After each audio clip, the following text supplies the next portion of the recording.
Everybody, this is Perry Marshall. I'm really glad that you're here. I see that we have nice attendance on AdWords Copywriting Express, and our look over Perry's shoulder copywriting thing was so successful. Josh said, "Well, Perry, why don't you just do it for AdWords?" And I think what works about it is the best time to find out why somebody does something is when they did it. Then you can ask them. And so we're serving up a couple people. I know one of them is Benjamin. I know one is Vince, and I don't know anything else about them.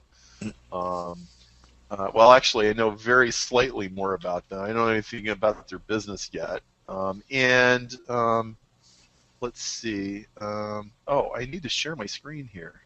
Well, I'm sharing mine actually, but I'll make No, yours. I have to. You have to show mine because I'm writing.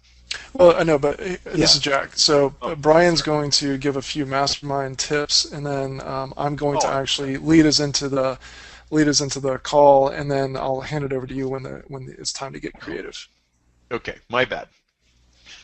So those of you who are new,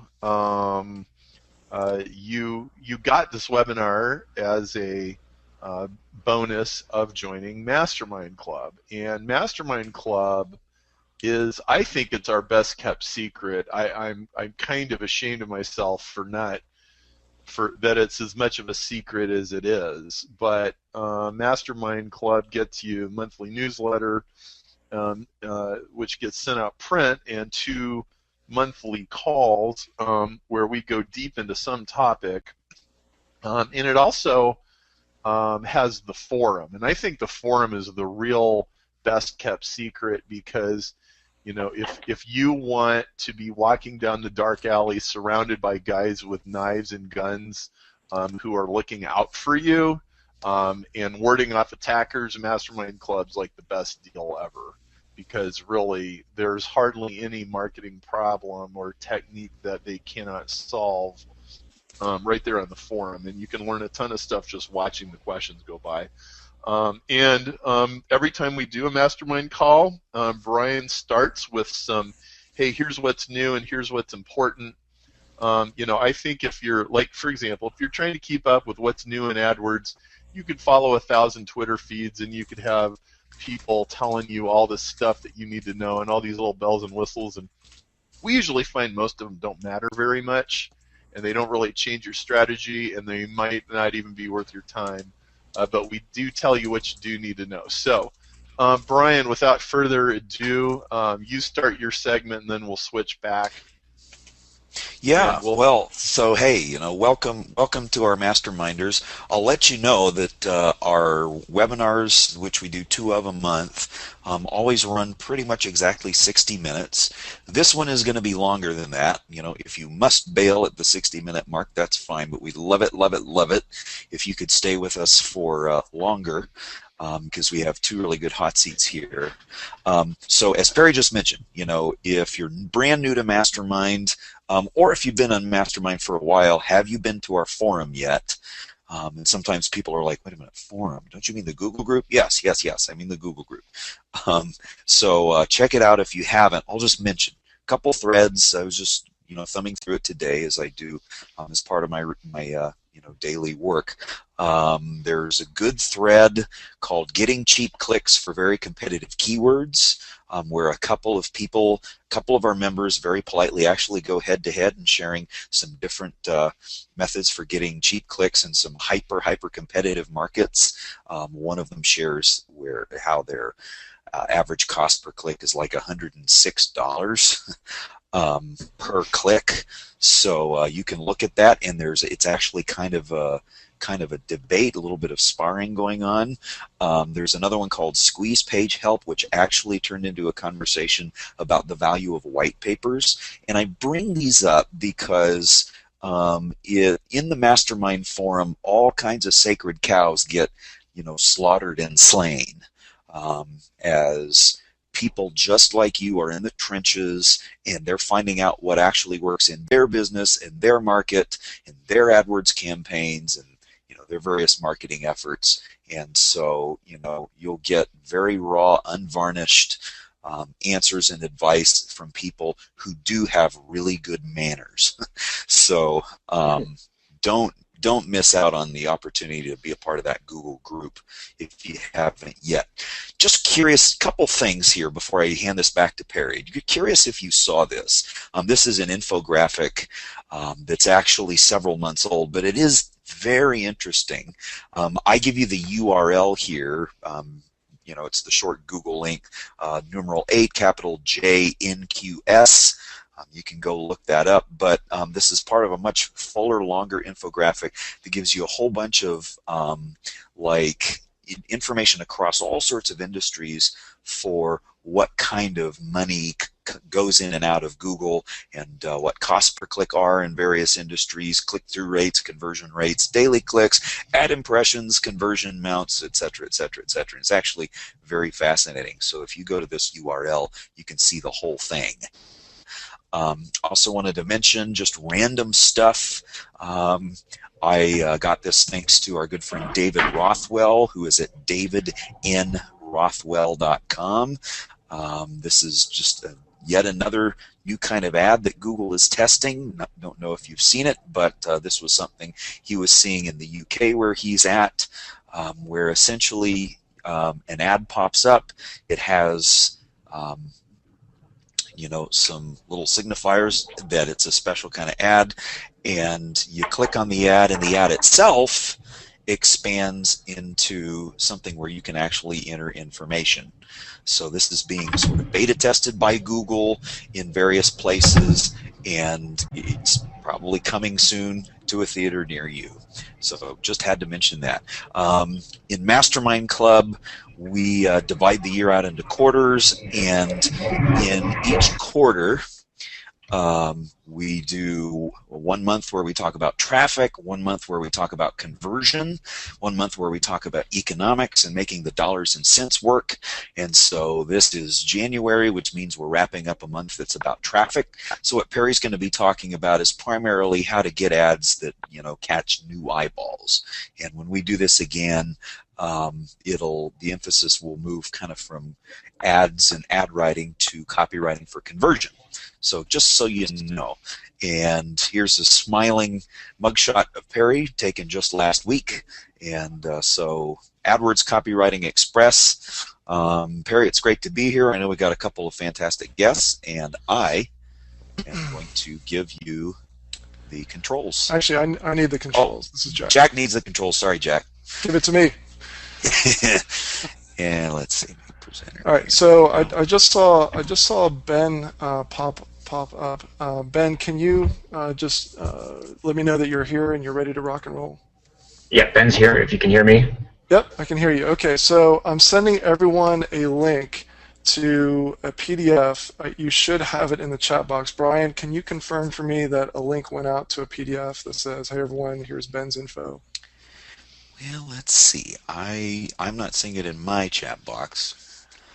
Okay, so let's see here. I will send it to the... I see it in mine. Okay, 1 second. I just sent it again. It should be hotseat1.key.pdf at the end of it. I just sent it again. It's there. Thank you. Okay, well great.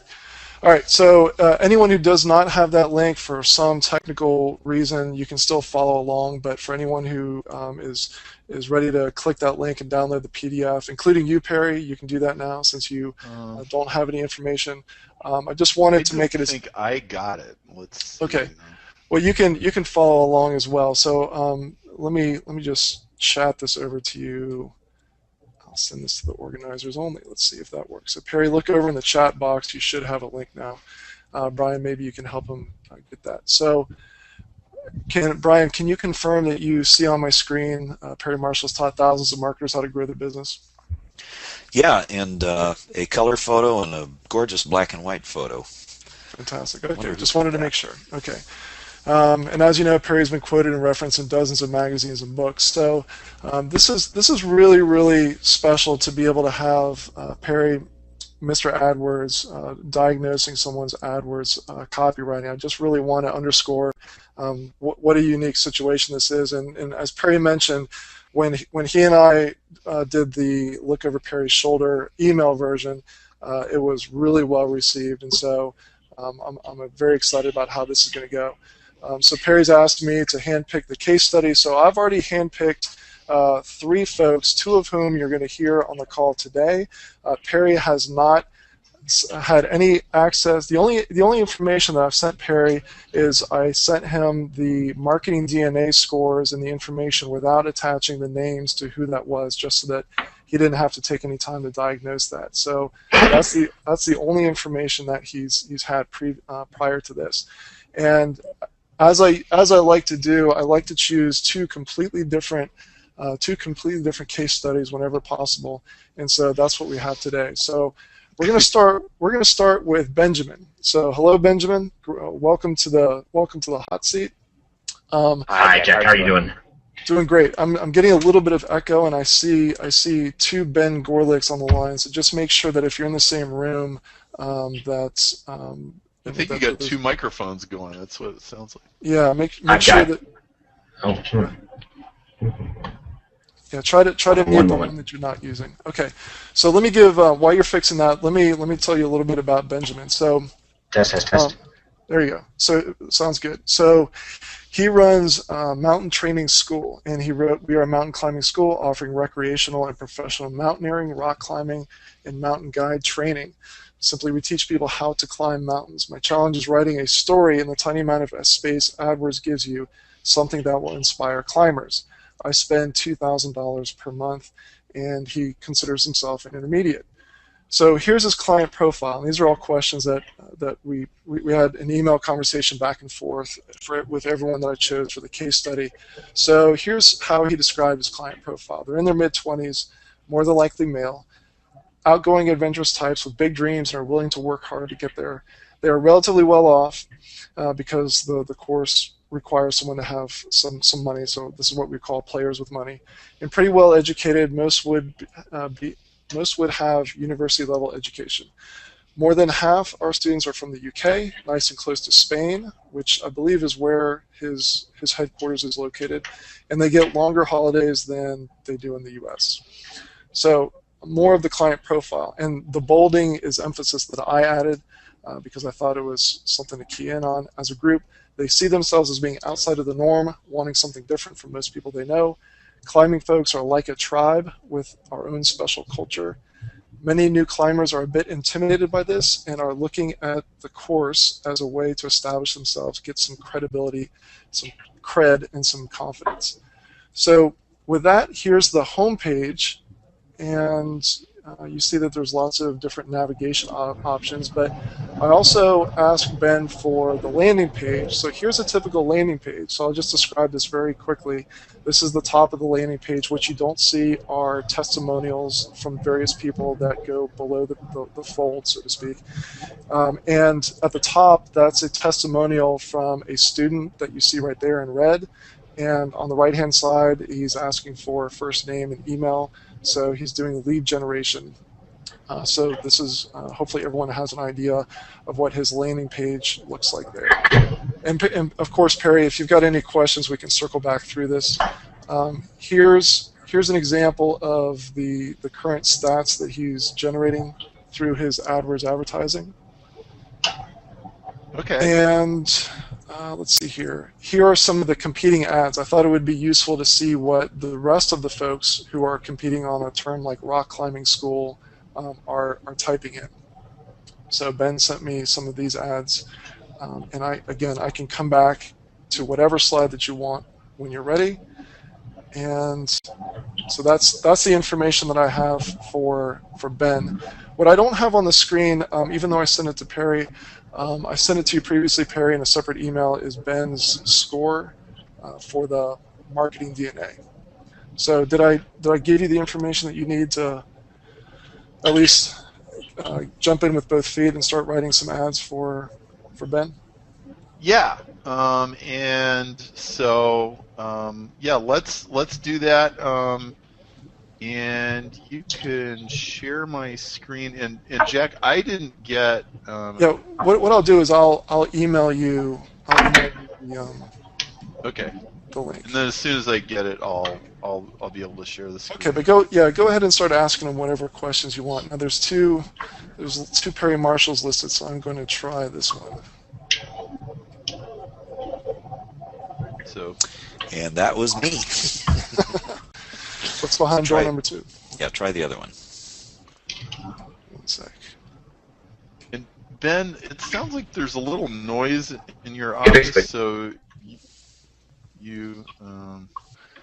I'm going to mute the Ben that's on the phone, and if that's let's see how that goes. So Ben, can you still hear me? I can hear you. Can you hear me? I can. Okay, so we've solved the reverb issue.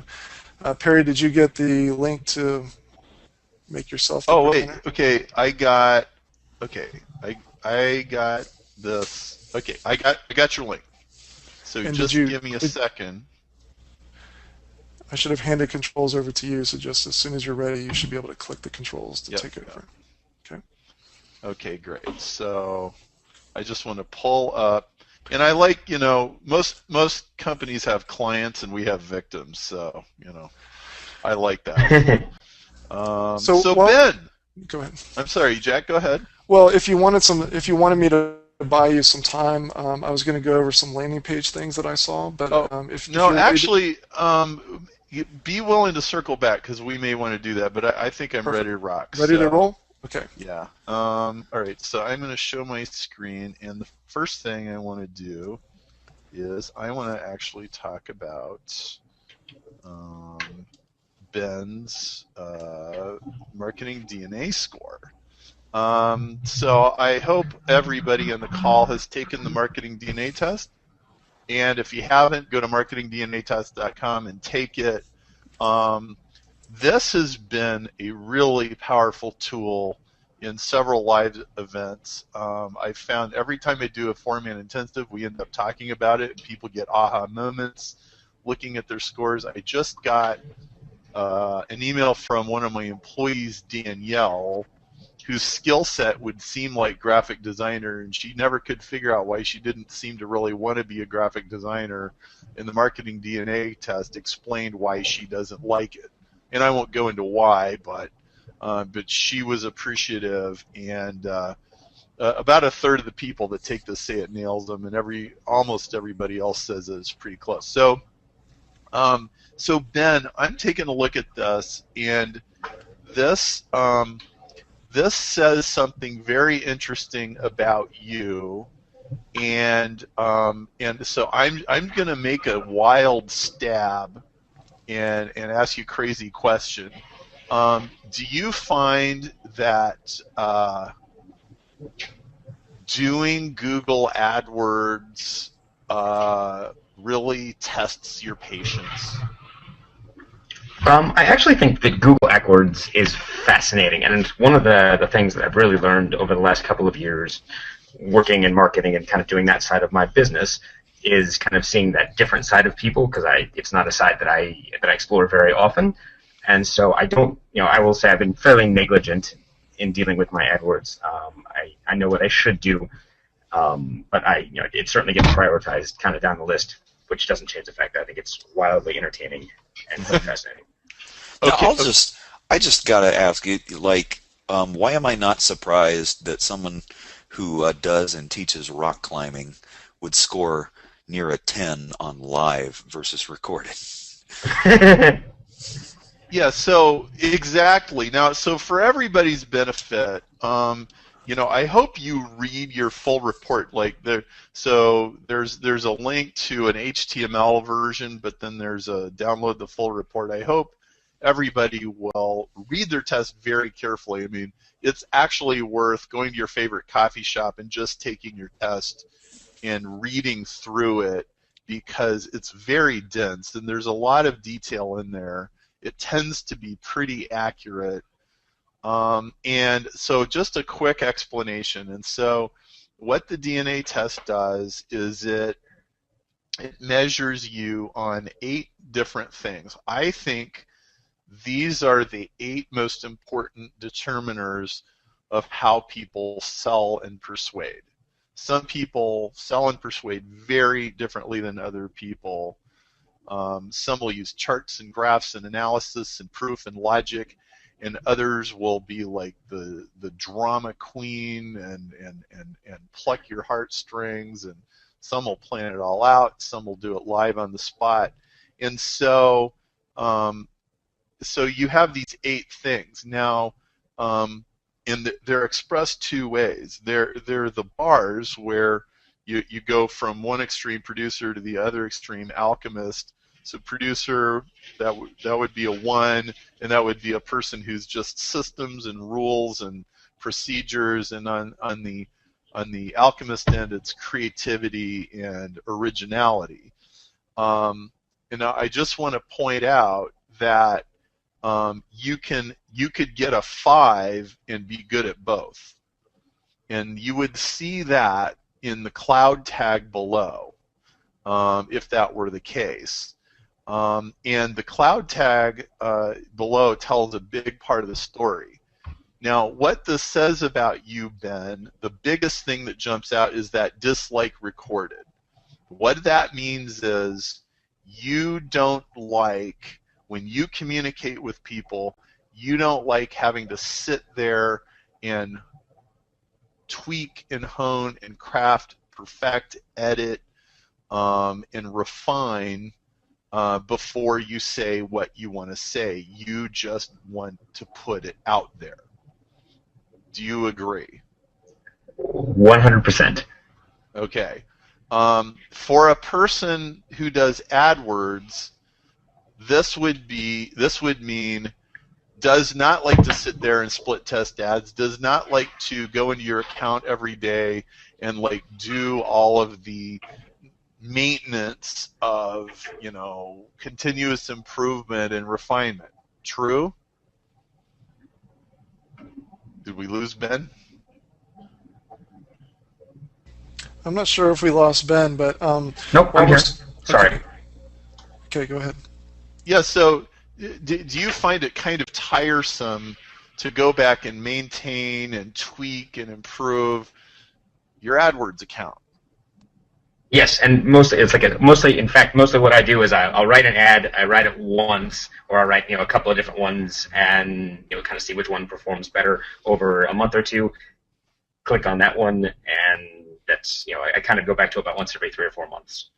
Okay, that would be normal for your personality type. Now, if your only job in the world was doing AdWords, I'd say, well, you're a bad boy and you should feel guilty and all that kind of stuff. But frankly, I think probably you should just find somebody whose spectrum is like high producer, like they're a low. The first digit is a lower number, and the second digit is a lower number, and maybe even if the fourth digit is a lower number, they would be the perfect match for you. You're an alchemist, they're a producer, so they're going to do the steps, and they're going to read the book, and they're going to obey the instructions.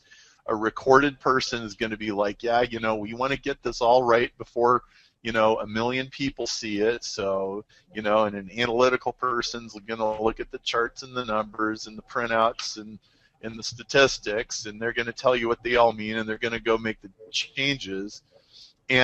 But what's important is what do you get out of AdWords? Well, your alchemist and empathy.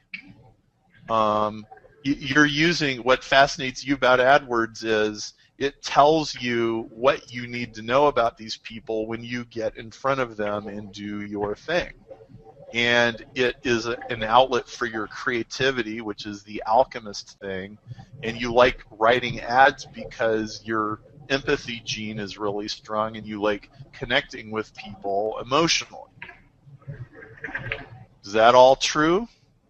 Yes, absolutely. I think so. And I would be curious to have my wife co-owns the company with me, and I'd be interested to see what her score is on this. Have her take it and and take a look. I think when you have spouses, partners, employees, consultants, if you have them take the test and then you sit down and you look at how all of your tests are different, you'll start seeing, there's some things that you should just hand off to this other person, and there's some things that you should take on yourself, and all of a sudden you're going to be much more in your natural groove. I mean, you could sit and you could try to be, MBA or anything you wanted to do, and you might be able to be I good couldn't, at honestly. it. So being charitable, maybe you could stretch, but you know what? Pour your energy into being even better live than you are now. Pour your energy into being a better alchemist than you are now. Learn even more about the empathy and human beings and human psychology and all that. And your live empathetic alchemist will be like a badass salesman. Okay? And this is, by the way, this is a profile of a consummate salesperson. You are a get in front of people and perform kind of guy. That is what this tells me. Hey, Perry, can I jump in real quick? So someone was asking a question that I bet a lot of folks were wondering, which is, why would the marketing DNA test be helpful for you to know in terms of how you approach helping Vince or anyone else? And so just I think the short version is as you just described, that you want to help someone build the business around their strengths rather than someone trying to approach AdWords the same way that you would approach AdWords or the way that someone else would approach AdWords. You can actually build a business around your strengths. Yeah, as the owner of the business, you need to build your business around your strengths. You should be spending 80% of your time in the business being the live empathetic alchemist. Okay, and you should not be, so you can read the E-Myth and it tells you all about systems, but you're not going to be the guy to create the systems. You're going to have to hire somebody to create the systems, or maybe your wife does it, or your operations manager does it. But you have to know what you're really naturally going to do. Now this test is more about how you communicate with people than how you are as a total human being, and it also doesn't really say very much about what your education and your skills are. But the reason this test exists is because about 4 years ago, I went from being basically a solo entrepreneur with a business that completely revolved around me to saying, okay, I'm tired of being at the center of everything. I got to hire a staff. I got to hire a team. And you spend hundreds of thousands of dollars, and you make all kinds of changes, and you start to figure out, just because you got a bunch of musicians does not a band make. Okay, and you might need you might need a bass player, which is different than a harmonica player, which is different than a soloist, and you have to figure out what people can really do. And if I got like all alchemists, we would have ideas all day long and we would get nothing done. And if I had all producers, we'd get everything done, but we would never do anything interesting. Right? And so this is really important, and I think the larger your business is, and the more ambitious it is, the more important it is that you be in your zones. So what I want to do, I want to go through maybe about a 5-minute little presentation that I have here, as I promised some bombshell stuff when we begin, and then we will dive right into your stuff, and so you can kind of let this soak in while I'm doing that. So what I want to start with here is this is very pertinent to the whole AdWords game, and it's the martini glass principle of sales conversion. And what it is if you look at a martini glass, if the depth of the glass, the bottom of the glass, is the bid price, then the top surface is going to be your number of clicks that you can get. What does that mean? Well, if you put a little dab of martini in the bottom of the glass, it's there's a quarter inch of martini and the top of the surface is a half an inch wide and there's almost no martini in there. And then as you fill it up, your bid price doubles, the number of clicks will quadruple. Now, everybody that's done a lot of AdWords knows this, and this is especially true on the display network, but it's really true on search too. If you double your bid price from 50 cents to $1 and you go from number 6 to number 3, your traffic isn't going to double, it's going to quadruple. Okay, well, your spend is going to 8x, because twice as much per click times 4 times as many clicks is 8 times as much traffic. Well, the geometry of martini glass is a perfect analogy for that. Okay, and so as you go higher and higher, your spend goes up exponentially. Okay, well, the fact that doubling your bid price 8x's your spend has an interesting consequence. Okay, so if you double your conversion rate, and I define conversion rate, it starts with impressions and it ends up in sales. Your sales would double, but if your sales double, you can afford to double your bid price. When you double your bid price, you don't double your traffic, you quadruple your traffic. So that's an 8x. In other words, if you double your conversion rate, you 8x your sales. Conversion rate is proportional, sales is proportional to conversion rate cubed. Okay? This is why conversion is everything. This is why amateurs obsess about traffic and pros obsess about conversion. Okay? 2x conversion equals 8x sales. Okay? Any step from first impression to money in your merchant account that increases your conversion counts. There's a little noise in the background. If we could find a way to make that go away. So sales equals conversion cubed, and most people don't understand this. And so this is just paramount, and it's why it's easy to sell traffic. It's hard to sell conversion. But like when we do bobsled run, for example, we spend about 25% of it on traffic, and we spend 75% of our time focusing on conversions. And that's why people get these. They'll double their business, they'll triple their business. Well, it's really just because essentially they increase their conversion by 30%, and it was a huge advantage. So, man, you got to know this. So you start with an impression, then you have click with click-through rate, then you have generating the lead on your website, then you have there might be an order form that comes after that, or there might be a phone conversation, or there might be emails.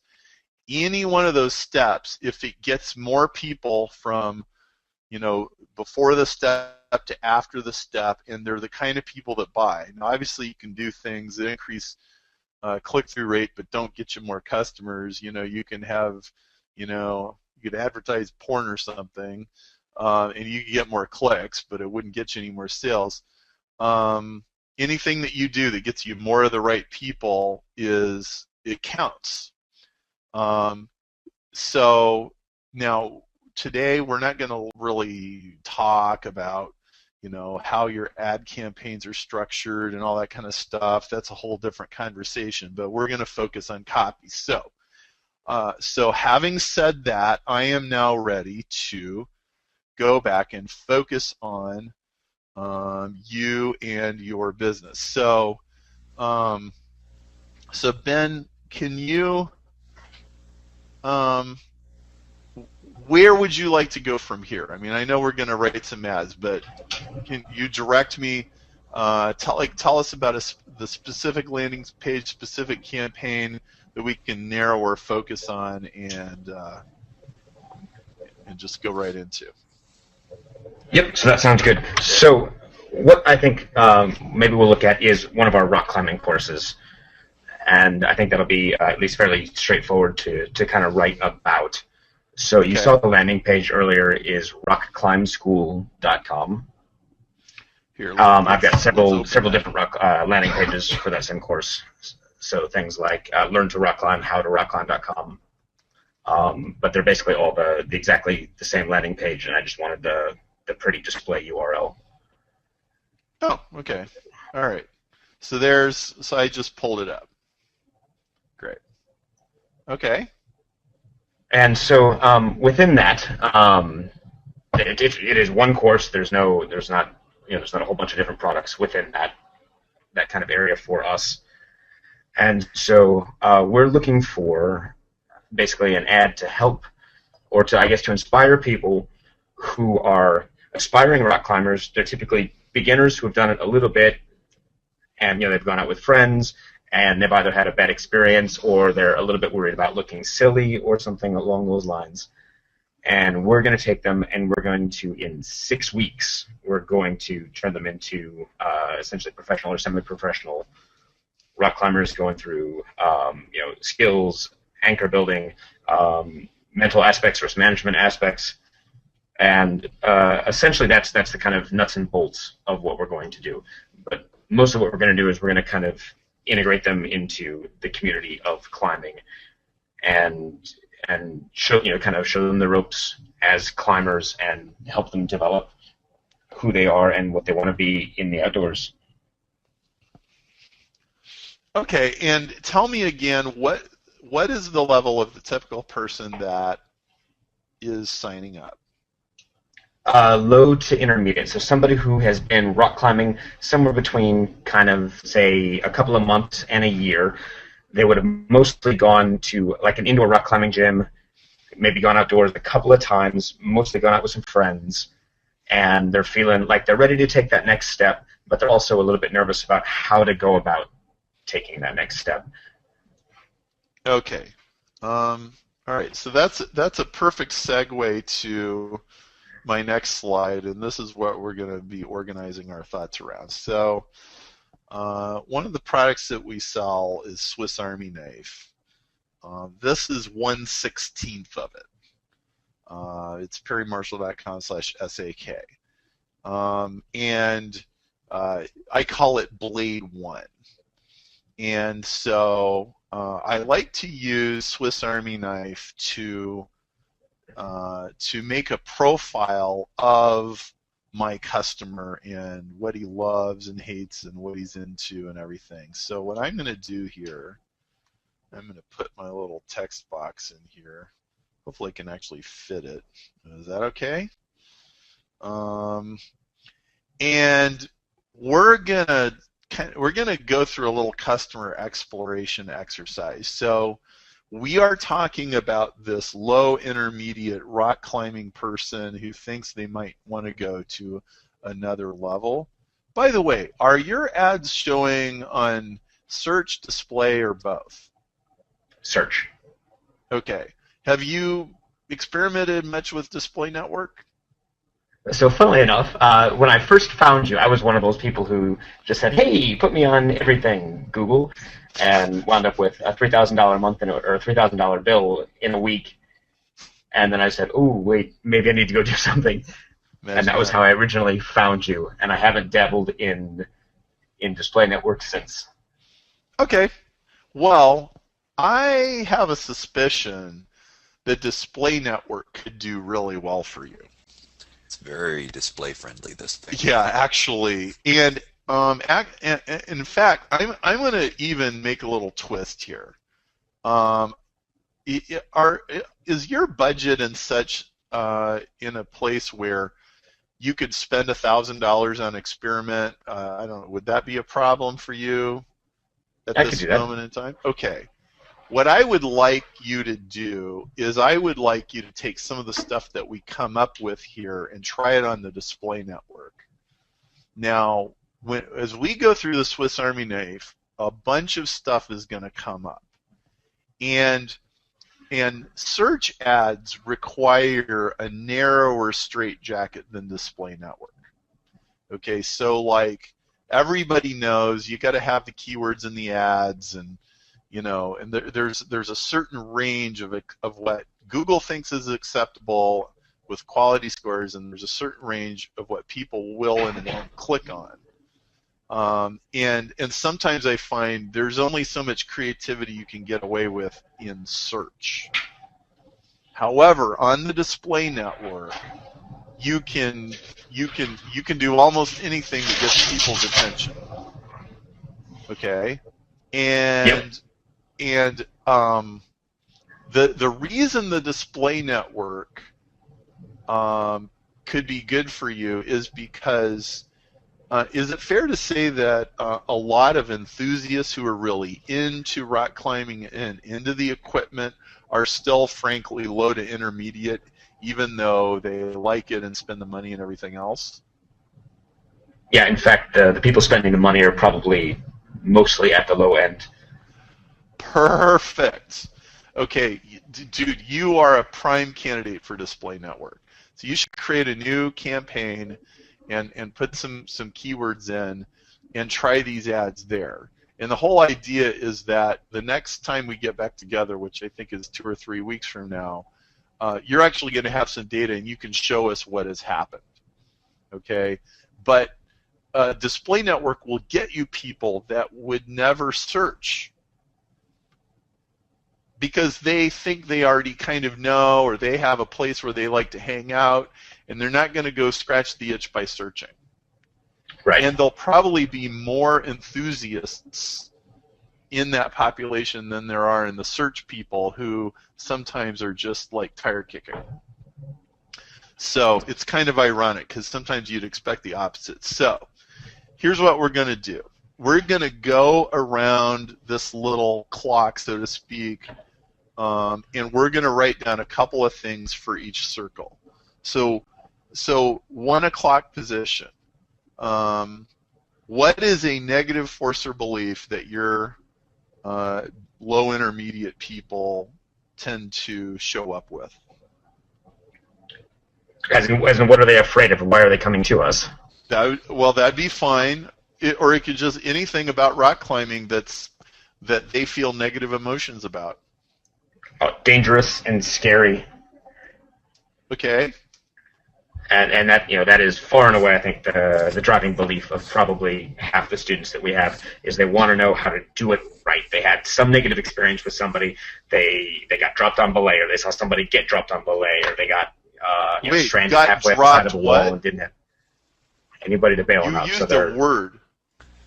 It's called on belay. I've done a little bit of rock climbing. So on belay is you have someone. So you're tied in. The rope goes up the mountain, and then someone's attached to the other side, pulling up the slack. And so you're counting on the guy or gal to pull in the slack and to be able to hold you if you slip and fall. Did I spell this right? Sounds French. Belay. Like that? Actually, my connection's super laggy, so I'll let you know when it comes up. Okay. Sorry. All right. Somebody might drop me. I could get killed. Or they probably had a mother or a girlfriend or a teacher that said, you could get killed. Kind of like when they buy their first motorcycle. Yes, exactly right.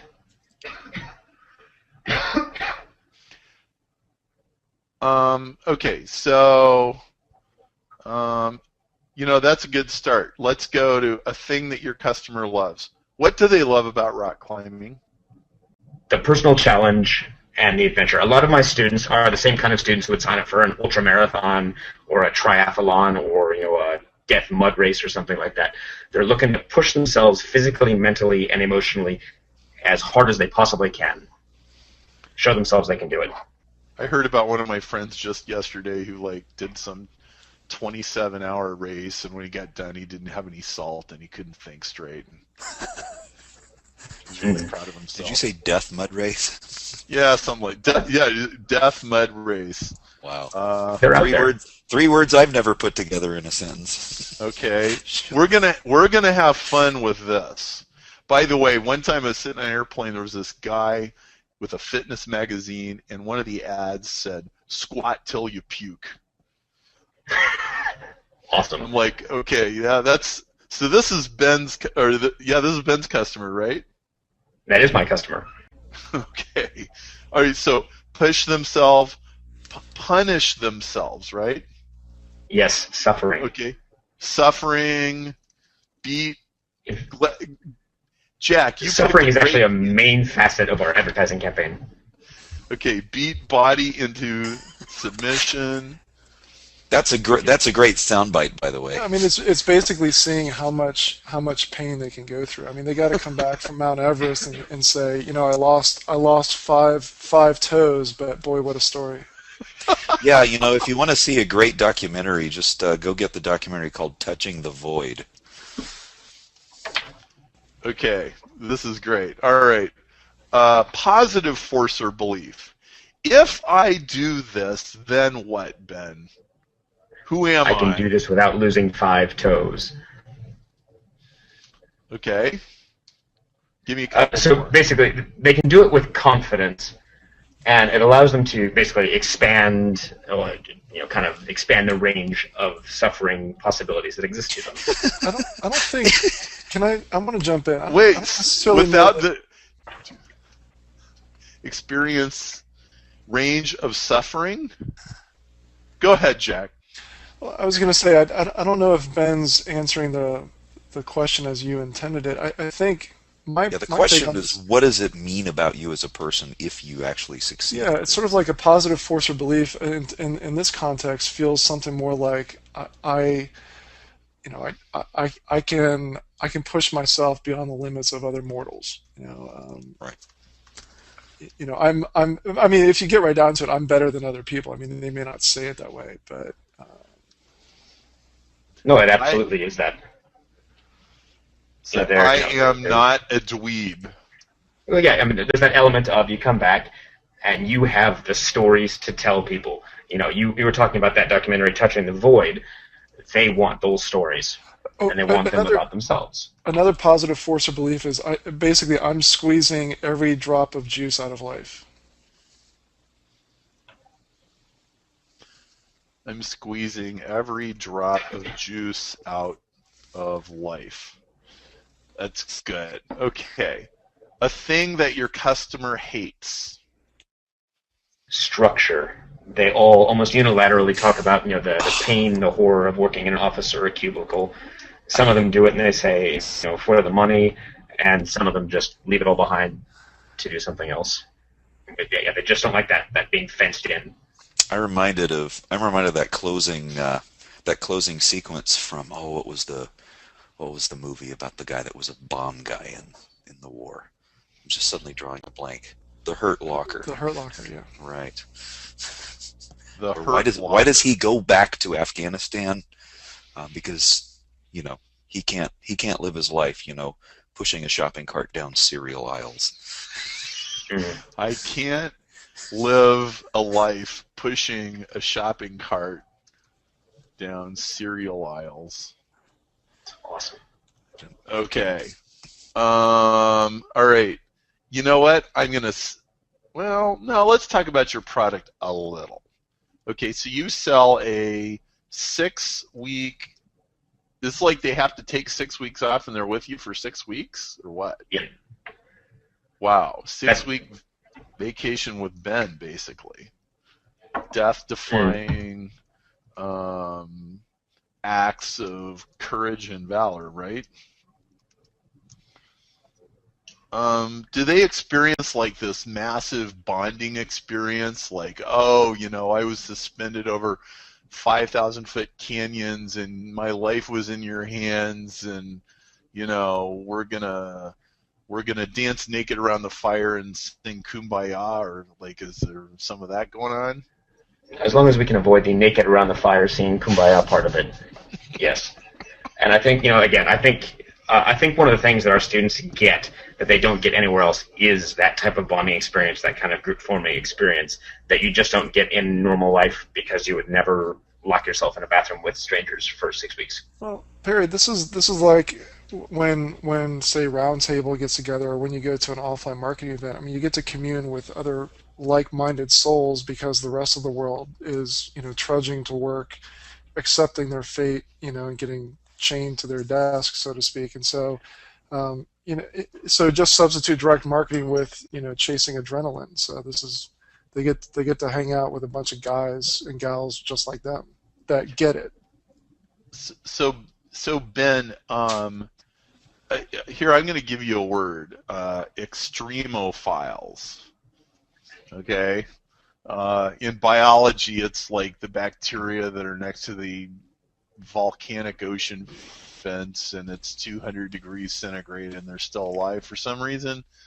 Yes. And in people, it's like squat till you puke. It's live off the grid. It's I had to saw my arm off when it was caught in a bear trap, but I survived, and I'm really fine. And I broke 206 bones in my body, but I'm better than you, and that proves it, right?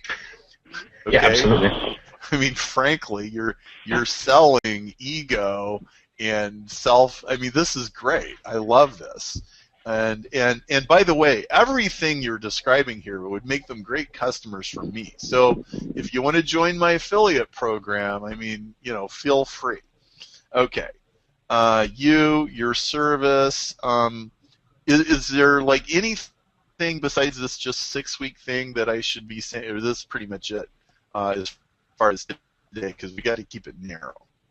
No, I think that's just fine. I'm not sure I would ever call it a vacation, but other than that, I think it's it's kind of close enough. Give me a synonym that's better than vacation. Outing? Adventure. Boot camp. Adventure? Yeah, outing. Adventure, boot camp, ultimate test of manhood, right? Yes. Or womanhood. Okay, extremophiles. Okay, now Quest. Worst Good word. quest. Yes, quest. All right. Customer's worst enemy.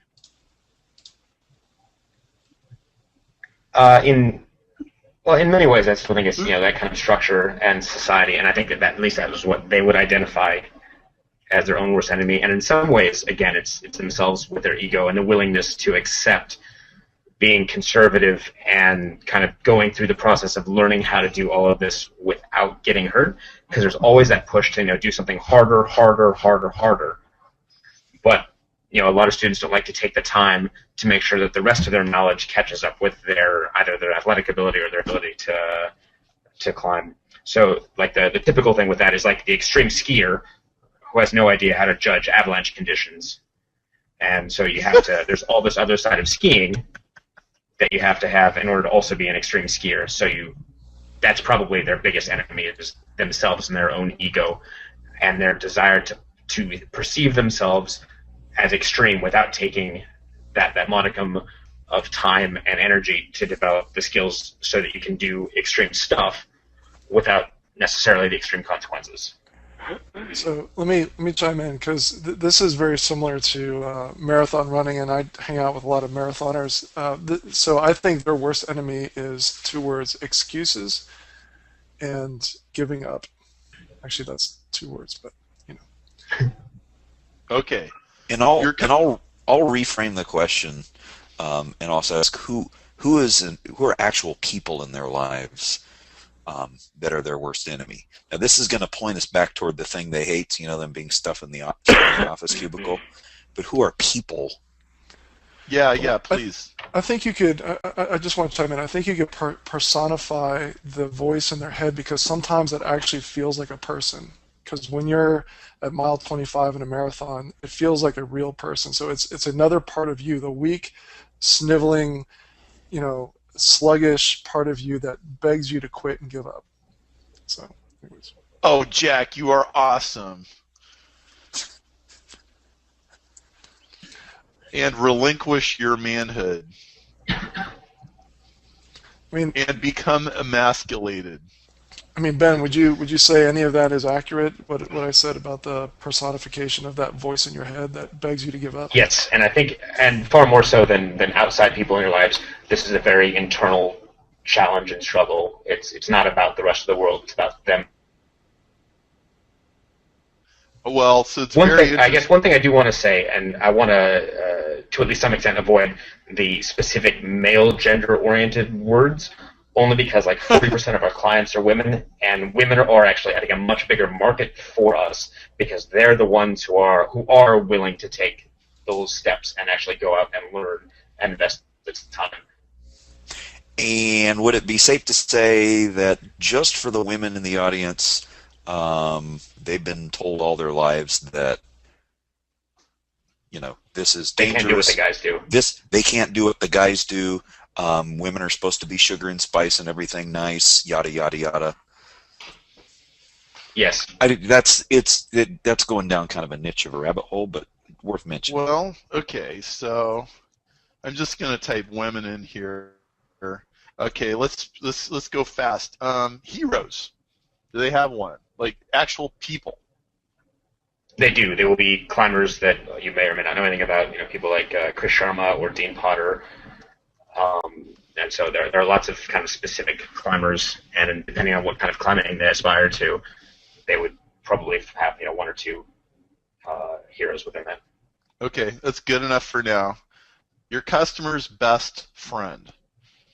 We talked about his worst enemy. What's their best friend? I think also, can I come back to again their ego, their sense of pride? Yeah. In that, that we were talking about that voice in the head that says no, no, no, no, don't quit. There's also that voice in their head that says yes, you can, keep going. And when I guess you're pushing against yourself, that's kind of where that's going to come from in many, many ways. And in some ways, it's also their kind of outward personality. They don't want to come home with their tail tucked between their legs. So they don't want to lose face.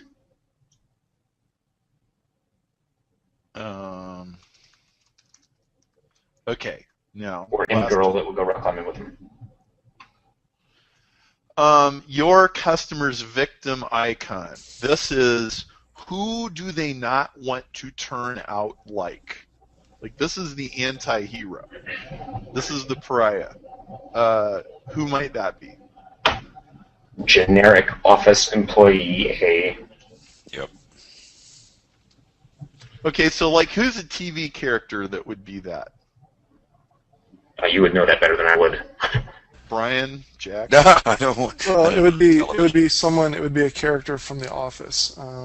It's been a while since I've seen it, but What's the guy's name? Dwight would be a good one. Dwight. Perfect. Okay, that's good enough for now. Now we could actually or Melman. If I'm not getting his name right, Melman from the classic Office Space, which is just. Oh, the guy Yes. with the stapler. Yeah. My name stapler. Okay, now, so we got all this stuff now. Now, do you think we could write some ads with this? God, yes. Okay, and so actually we're probably only going to spend 5 minutes writing ads. And you can take this, I'll post it in the members area too. But so here's the idea. So this is Blade 1 of the Swiss Army knife. It's only a 16th of it. But here's what you do. You take any two of these categories and you mix them together. And you have an ad. All right? So let's pick... actually, let me make this rich text. Okay. Dangerous, scary, how to do it right. And let's take beat body into submission. Okay, there's two things. Let's write an ad about it. Okay? So how about, well, oh, I'm sorry. What's a real popular headline in your existing ads? Can you remind me? I would have to open them back up. Well, Yeah, basically something like learn to rock climb. Yeah, okay, learn. okay. Go ahead, Jack. Well, I was just going to say I'd be interested to hear if Ben agrees with this, but I know that bodybuilders enjoy the pain just for the sake of the pain, whereas I think the nuance here is not necessarily that they get to beat their body into submission; it's that they survive and make it to the other side. So it's more along the lines of how much pain can you go through. I think the biggest thing for climbers that always pops up is they want to have those stories to tell afterwards. It's like there's the magazine articles of their heroes room where they talk about their ascent of Mount Doom, and they want that story, and whatever it takes to get it. And along the line, it's interesting that you bring that up. Along the lines of story, just as I was going to say, like for the enemy, the personification of like the sniveling wimp that wants you to give up yourself, that element of yourself. I think there could be an element of the hero is that future self. Once you make it through this crucible of a challenge, the hero is that future self that's Yes. going to come back from this totally changed from this experience, and that's the hero in this story. He's not here, or she or he is not here yet, but that's the hero in your story. Build that hero. I love that. We do have, Perry, I just want to mention real quick, we do have someone who chimed in and said that they're an endurance athlete and know a lot of endurance athletes. Again, it's kind of like a tribe. He says, major point is they are insecure and do it for a sense of self-worth. Quote, I'm good enough, I'll be special and be loved, I've got what it takes. So just wanted to chime in. From lack of self-worth? And what was that last bit? Those lines don't go in the ad, just FYI. Yeah, I know. Yeah, but it was, I'm good enough, I'll be special and be loved, I've got what it takes. That was from someone named Chris.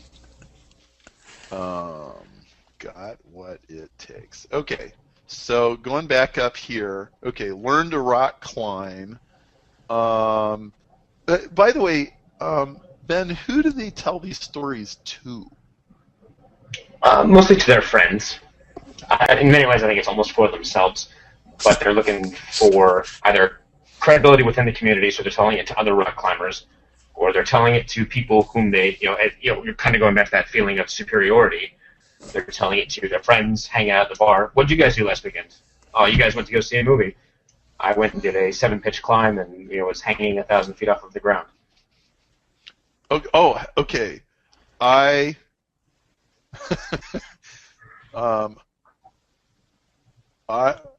was hanging how many feet? Let's say 300 meters, 900 feet, 1,000 feet, 500 feet. Not sure it matters. A long ways. What did you do this weekend? Okay. Capital U, please. Okay. I don't know what. Learn to rock climb. Dangerous. Scary. I don't know how much of this will fit. How to do it right. Okay, there's an ad. Test that one. Now, hope everybody knows. Some of these are gonna bomb. Like, I have no idea. What I do know is that if I hit people really where they're at, I've got a decent chance at an ad that's got a good click-through rate, and of course Ben can find these. How about learn to rock climb? Somebody might drop me. Let's. We don't want to put lost 5 toes in there. Let's see.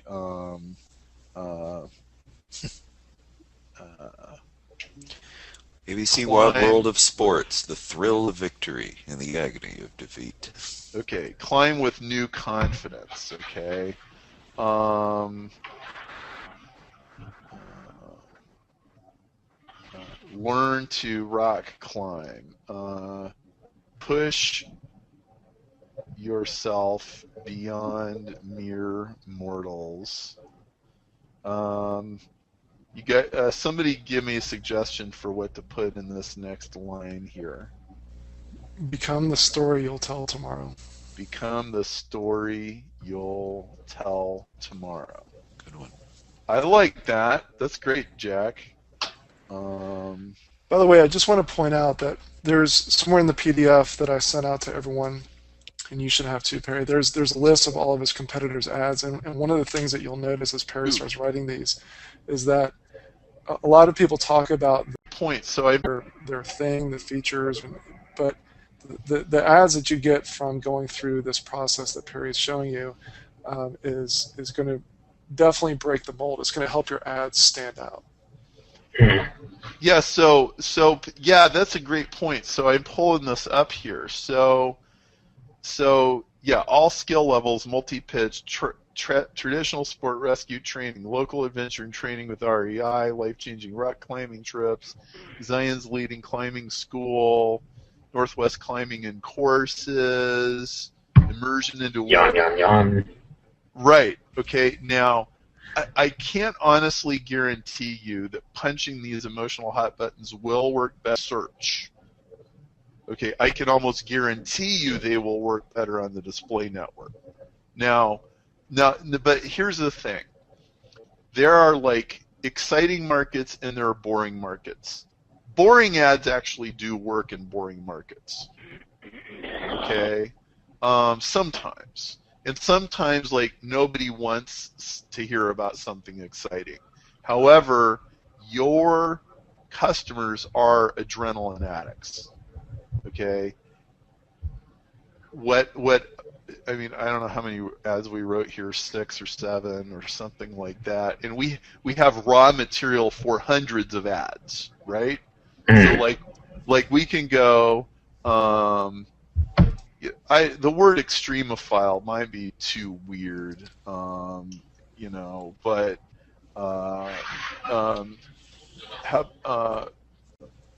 let's try this. The rock climbing outliers. 6-week ultimate test of metal. Maybe we could fit your metal. I don't know if that fits or not.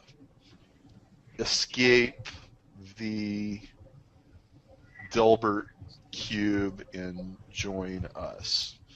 I don't know if you'll have a copyright issue with Dilbert or not, but if you can't use it in a Google ad, you can sure use it on a landing page. And by the way, does this suggest a bunch of language that you could be using on your landing pages and in your emails? Oh, I'm so disappointed that I haven't done all of this stuff already because it's so nice and juicy. Exactly. By the way, Stuart said his line was "touch the void and live to tell about it." Oh, that's awesome. Touch the void. Actually, that's all caps. Touch the void and live to tell about it. Oh man, I love it. Maybe a slight tweak could be live to tell your story, because it's really about their story. We got to do it both ways. Tell Yeah. your story. Could say unforgettable. The most unforgettable 6 weeks. Or we could say, get the man's boot off your neck. And the man needs to be that he's capitalized. So now, I'm going to wrap up, and we're going to go to the next guide. But my assignment here for you is to take the ads we wrote, but more importantly, take the different snippets of stuff that we came up with and start mixing it in and see what happens. And come back in 2 weeks or whenever it is and show us the winners and the losers and let's hear what happened. Done. That good? Yeah, you don't even have to twist my arm. Yeah. The other thing I want to point out real quick is that in addition to being completely different than your competitors' ads, the thing that in order to get a big bump in your conversion, your click-through, you're not going to get it from changing capitalization, or punctuation. You're going to need to start with something completely, to use a hackneyed phrase, out of the box, and that's what this process that Perry has developed helps you do, is to forget about all the different competitors' ads, all your previous ads, and stop writing, more Me Too ads, and start writing ads that just are completely radically different. Now, that may be a radically different ad that bombs, or it might be a radically different ad that just really grabs people in a way that no other ad has. All right. So, Ben, did you get some stuff that's going to help you today? I think it's going to be awesome. I'll get it up today and tomorrow, and I'm looking forward to seeing what happens. Excellent. And have your wife take the DNA test, and whoever else you work with on communicating with customers and. Indeed. Awesome. Okay, so we've got someone else that we're going to work with. So Vince, get ready. I'm going to put Ben on mute. Great job, Ben. I'm also going to take back controls real quick here, make me the presenter, and show my screen. Okay, so before we do the hot seat number 2, let's take a poll. First of all, before we take a poll, some folks have been asking, Perry, you'll find this very interesting. Some people have been asking, where can I go to get, after I take the marketing DNA test, where can I go to get someone, can I get on the phone with someone or talk to someone about, exactly what it means? And so if you are interested in that, what I want you to do is go ahead and type review marketing DNA, please. Type something approaching that, or type in review marketing DNA, please, into the chat box. I'm not going to reply to it now, but what we'll do is we'll figure out a way to make this work later and have. I want to find out, I don't know if it'll be free or paid. We'll figure it out later, but we just want to get an idea of who would find that valuable. So you can just type that into the chat box. Review my marketing DNA, please. All right. So let's do a poll. So I want to find out. So let's see here. Launch the poll. So right now, hopefully you see a poll. How much do you spend per month on Google on AdWords currently? So Brian, Perry, can you guys confirm that you are seeing a poll? I see a poll. It won't let and I'm even seeing results come pouring in. That's pretty cool. Thank you, Jack. Okay, cool. All right, so go ahead and answer that as quick as possible. I got one more question, so just go ahead and pop your answer in there. And all right, so we got some answers. So 47% of you have voted. I'll give you guys just a 50% have voted. So we'll close this question in just a second. We'd love to have 100% participation. So if you can just pop that question, that'd be great. All right, so we'll close it in 3, 2, 1. Okay, so we've got 60% of the people. All right, so let's go ahead and I want to ask the next one. So this is pretty easy as well.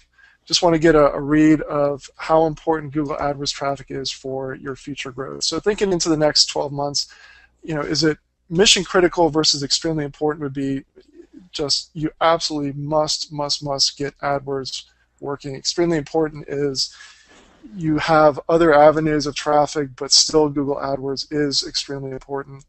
And then, of course, the other ones are just somewhat important or not important at all.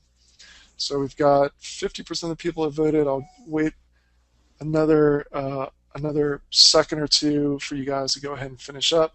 This information is really, really helpful for us to tailor, future trainings and future webinars. And I just want to remind everyone once again, after you take the poll, so I'll go ahead and close this down, that if you would like someone to, if you're at all interested in any form whatsoever, there's no commitment involved, but just let us know if you're interested in having someone review and give you some insights into your marketing DNA by typing into the chat box, review marketing DNA, please. You only have to do it once, so if you've already done it, that's fine.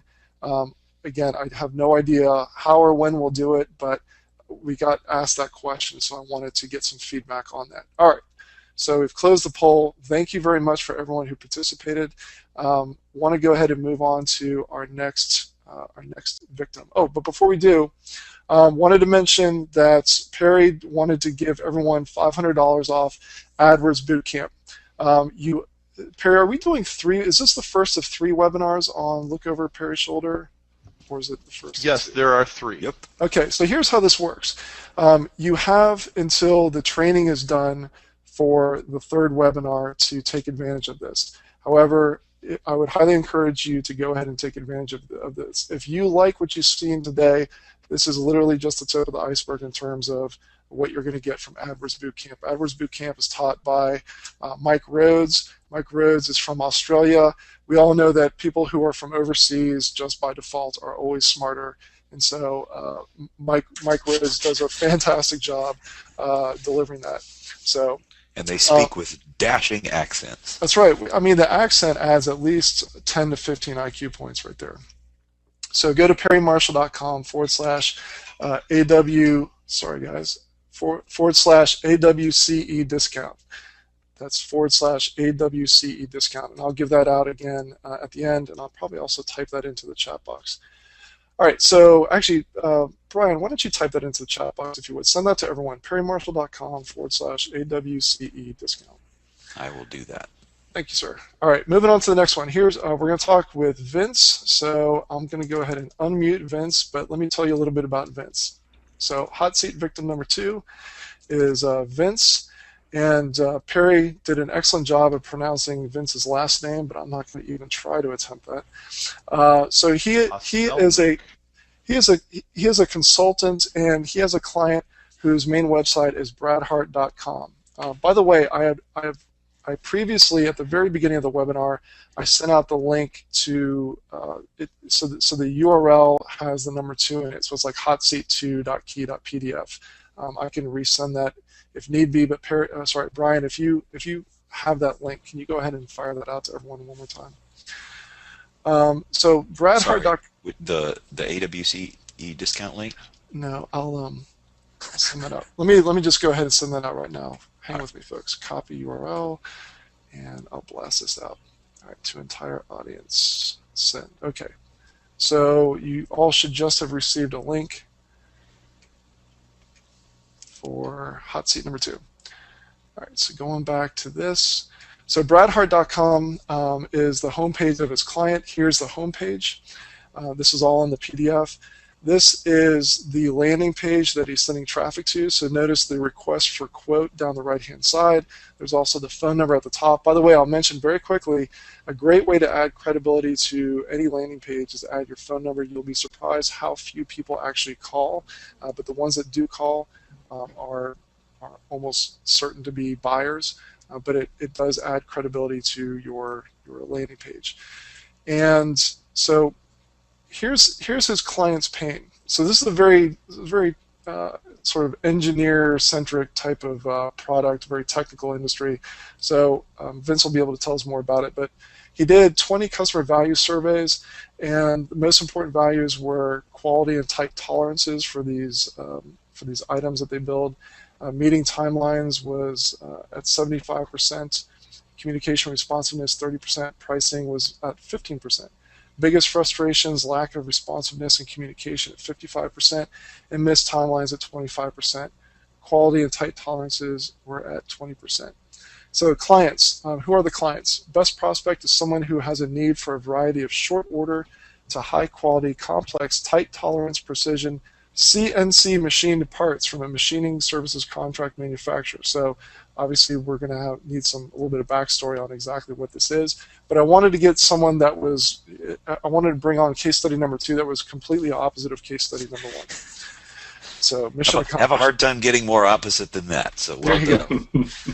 Okay, so challenges. Getting prospects to fill out the form on the landing pages. 9 times out of 10, the prospect either calls them or emails them directly.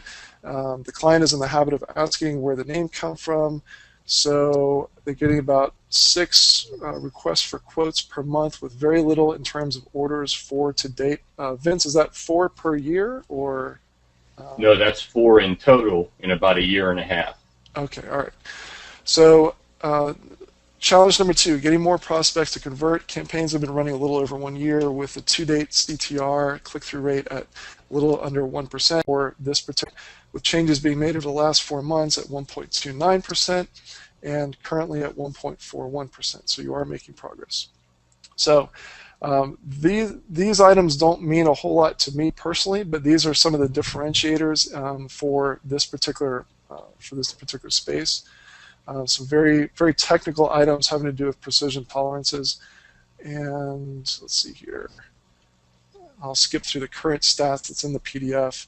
Here are some of the competing ads. I thought that this might be helpful, so I asked Vince to take a screenshot of some competing ads. And this is also in the PDF that was sent out. Actually, the one previous is for milling. I think we're going to focus on bearing cages, which is the next one. Okay, so here's the keyword for bearing cages. So you can see a lot of it is what you would expect, talking about discounts, prices, talking about the actual bearing cage. So his ad is talking about the AS 9100 certified tolerance. So those types of things. So all right. So let's go ahead, and Perry, you should have the PDF. I can resend it to you if you don't have it. I do have it. Okay, so let me send the controls back over to you and make you the presenter. And so you should have that momentarily. Okay, great. So Vince, welcome. Yes, sir. Glad to have you. So Great to be here. So let's just talk for a couple minutes about your marketing DNA. I think that'd be worthwhile. So the first thing that I observe here is that when I look at your likes and your dislikes, the font sizes are pretty small. You like analytical stuff. The other preferences are not very strong. If I scroll down, it describes you as, I'm almost certain, as a chameleon. Okay. Now chameleons are interesting because chameleons are people that are very flexible. When you took the marketing DNA test, did you find yourself going, I don't like these questions because it depends on the situation as to what I would do? Yeah, I would say that as I took it, I didn't go with my first gut. I had to think about it a little bit and probably took twice as long as anybody else. Yeah, so chameleons are people that their scores are across the center. And what it means if you're a chameleon is really you could probably do any of this stuff and you don't have a strong preference. And what you actually are probably, like, you can decide which of these things you want to develop.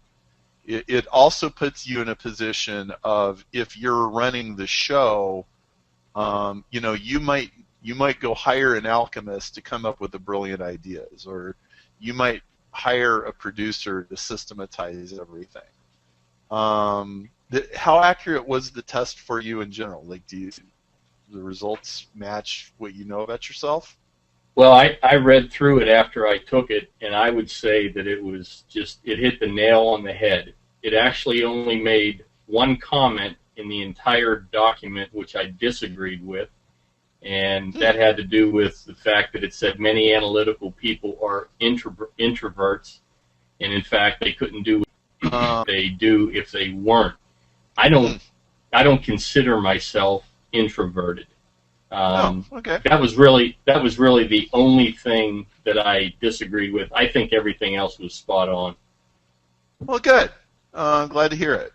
So as a consultant, um, you are going to naturally sell with your analytical skills.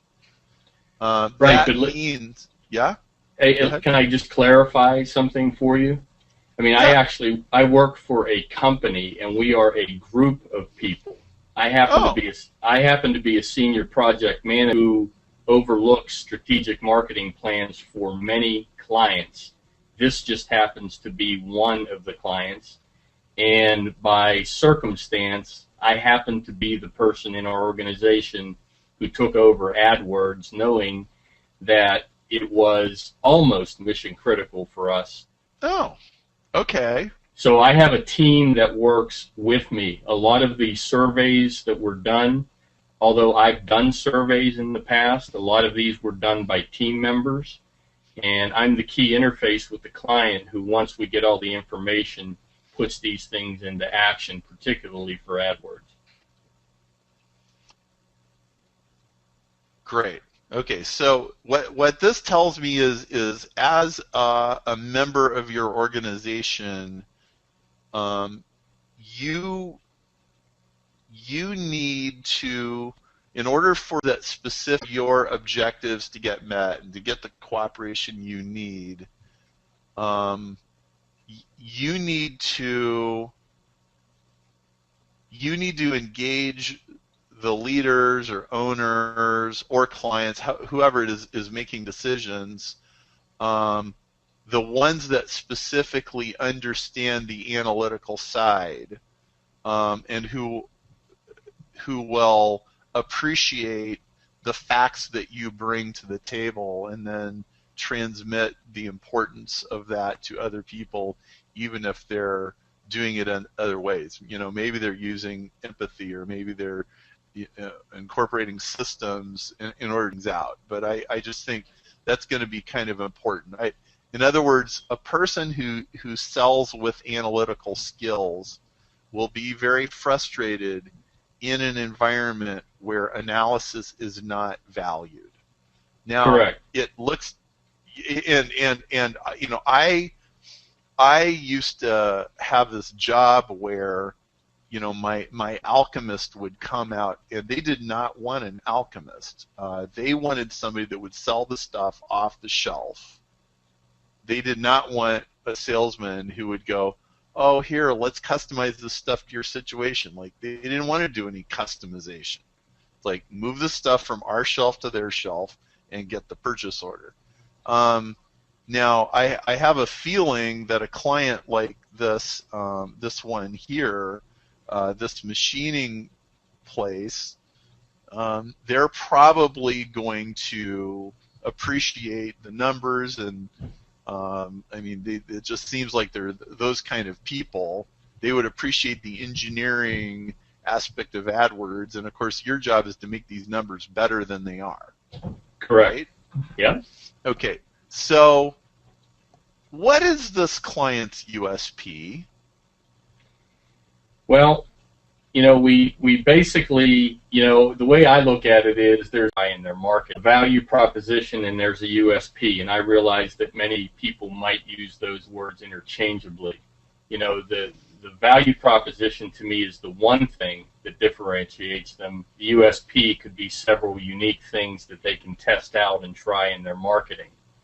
The thing that we focused on from the beginning was the fact that this company is highly involved in information technology, and the use of this information technology helps them to meet all of the particular needs that their customers have, particularly things like meeting timelines, communication, and responsiveness. Doesn't necessarily tie in as much to quality and tolerances as it does to the other things, but there is an aspect of it in the information technology. Now, in reality, over the long haul, have we found that to be a very compelling thing? I would say no, we have not. So what we've done in lieu of being able to focus on their information technology capabilities is move toward addressing the customer values in the marketing, showing proof and evidence that they can meet the values required in the marketplace. Okay. So here's my mindset when I look at a client like this. In Chicago, so I know a little bit about this business. So this is the CNC stands for Computer Numerical Control. These are guys who own machines that grind metal. Okay, I bet there are 100 companies in Chicago that do this stuff. And in the manufacturer's directory, when I used to have a job, calling companies, the description would say General Machining Job Shop. And to a experienced salesman, that's code for low price, grinded out, commodity, ugly business where everything's based on price and delivery and specifications. And we avoid that terminology for those reasons. Right.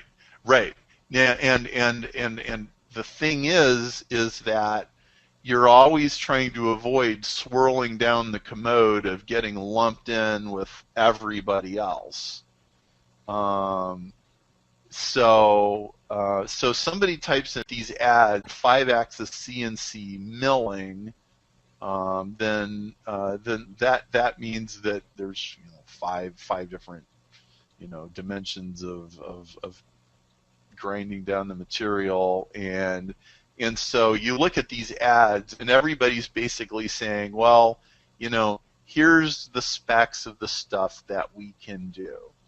Now, this is like $10,000 an hour work to figure out, well, what can this company do that nobody else can do? And let's think more in terms of, let's see, let me go back and find there was a landing page earlier here. All right, so they're certified, so it means they meet the industry standards. Yeah, that landing page is actually for a different ad group than the 5-axis milling. This is for the bearing cages, which is 65% of their work, mainly bearing cages. Milling happens to be some additional parts that they make. Okay, so like they're in the bearing cage niche. That's correct. Okay, so how about if I go and I type custom bearing cages? Let's see what comes up on Google. Custom bearings. In fact, if you look at the top right, there they are. Oh, great. Okay. Precise bearing cages, design to your specs, get pricing, millions of bearings in stock. Turmeric bearing specialists. Okay. So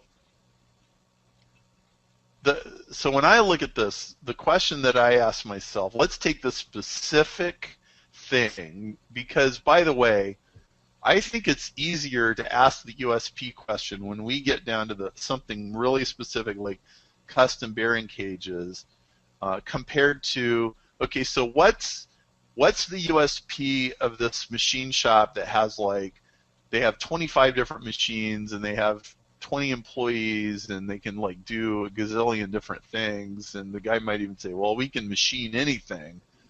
Well, gee, then that's really hard to do a USP.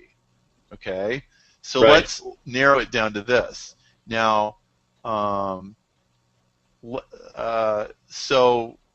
here's some of the things that we've tested. We've tested the certifications, the AS9100 certification for aerospace. Yeah. We've tested the ISO certification, and not all machine shops have these certifications.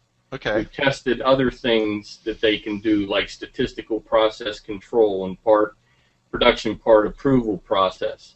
We've tested precision tolerances within 0.0001 inches. One of the big things that we put in most of our ads is their quality record. 99.98%. and there's a chart on their homepage that actually bears out that that's the type of quality that they produce. So these are the types of things, the characteristics about the company. Now, in reality, are all of these things USPs? Probably not. You know, competitors do have AS 9100 certification. Other competitors are ISO certified. Other competitors can produce within tolerances of 0.001. And other competitors may have a 99.98 quality record. But the fact of the matter is, when we surveyed their customers, these were the things that they use in the decision-making process to decide which precision machining company they would work with. Okay. So the USP is a challenge. I readily admit it. I actually took an outline from one of Brian's MP3s that I got about a year and a half ago when I got the definitive guide, and I laid out like 2.5, 3 pages of how to develop a USP. I sent it to them. I let them look at it. I let them read it over. Then we had a meeting on it. And, I think that in this world, it's tough for these people to come up with things that they can do. With other manufacturing clients, we've come up with some things, but I don't think we've quite got there yet with them. So when you tested all these different things, what came up as the biggest thing that swung response? Well, I have to tell you that because in the last year my primary responsibilities were not AdWords, and like Ben, early on, I would write ads, I would put the structure together, and I would let it run for weeks or a month before I would check it out. And I would come back and I would always split test ads, but I can't say, because of the low amount of traffic that we get, that there was any winner that really was knocking them dead. Okay. Well, so here's how I fundamentally approach this question. So I do a Google search just like you see here, and maybe I can make this a little bigger. Might help a little. Okay, so I look at this and I say, all right, so basically the ads that are showing here are the survivors of the Darwinian war between Google advertisers and the SEO, and the SEO side is worth looking at too, right? And Right. so if I look at this first page of Google results and I say, well, all right,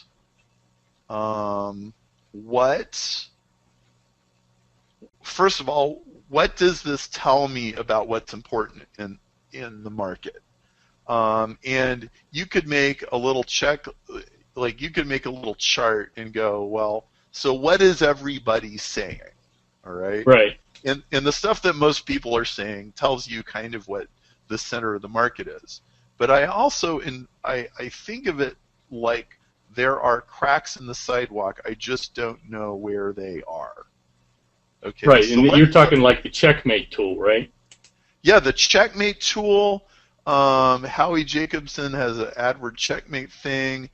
And the other one is Glenn Livingston's survey method. So let me show you something there. So if you go to perrymarshall.com/8020survey, 8020 survey, perrymarshall.com/8020 survey, I'm going to hit return, and it's going to redirect to Glenn Livingston's website.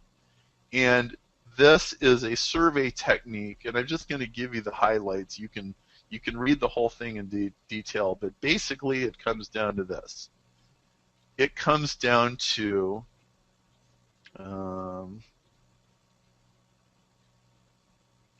okay, here they are. These are the questions. what's the most important question about machining today, or ball bearings today, or bearing cages, or whatever the thing is, okay? Open-ended, fill in the blank. And by the way,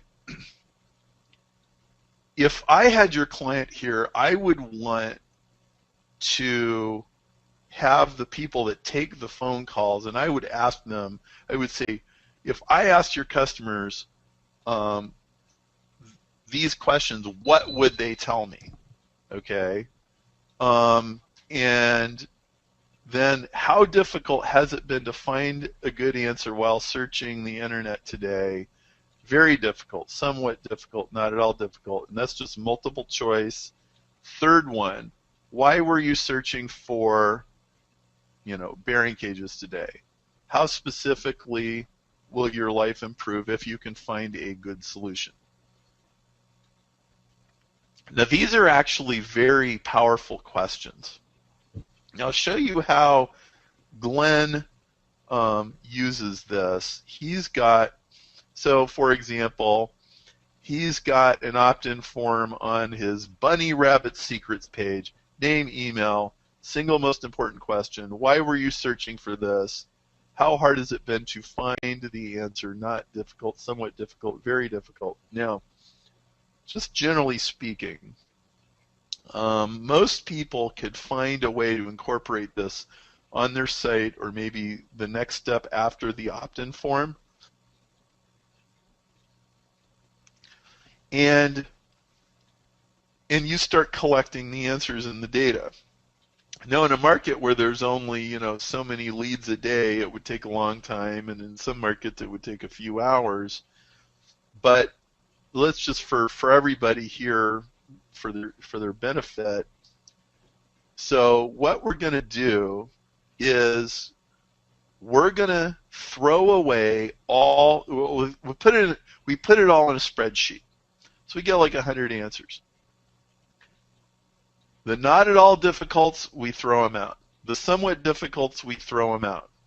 If they're saying it was somewhat difficult to find a solution to this problem, then they're going to find it somewhere else. They're going to buy the lowest price. It's a commodity. The very difficults are the ones that you keep. And you throw away the short one-sentence answers, and you keep the long answers, and that is the unmet need in the market. Now, that's the fastest way to finding out what USP would sell.